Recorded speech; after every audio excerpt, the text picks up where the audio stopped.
lapha Muroro wa tira ihashi laseLesotho ihashi ke lapha ke lika Ramuluko yilona likhona kube khona no troublemaker ihashi lasemajuba ligitshela uDoctor ihashi lika baba uNkosi.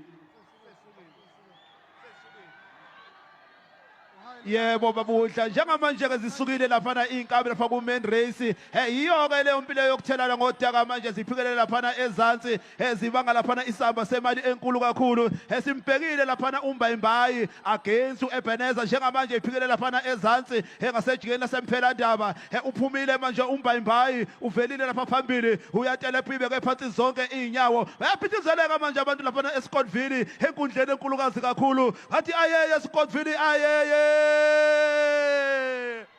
umjaho kelona onezumbulu ke Scarface Prize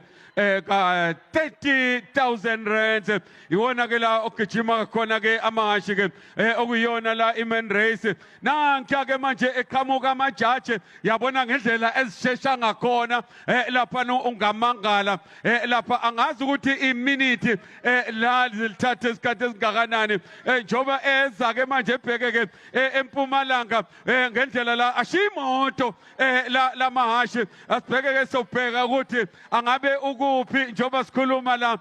uMbayimbayi mhlambe kungenzeka yini lapha ke okwacishe ke kwenzeka lapha eKing Cetshwayo nanko ke manje lapha Mfoka Mboma angena ezekhaya. Yebo njengamanje lapha ejikeni lasempelandaba la kuphela khona zonke indaba kubukeka sengathi uEbeneza lo elanda phambili ngoba lapha position 3 kulelena lapha eyona lapha uTroublemaker umqambi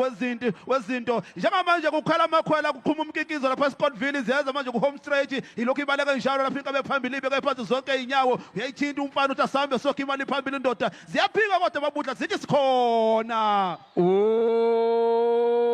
lolo amahashi ashesha ngalendlela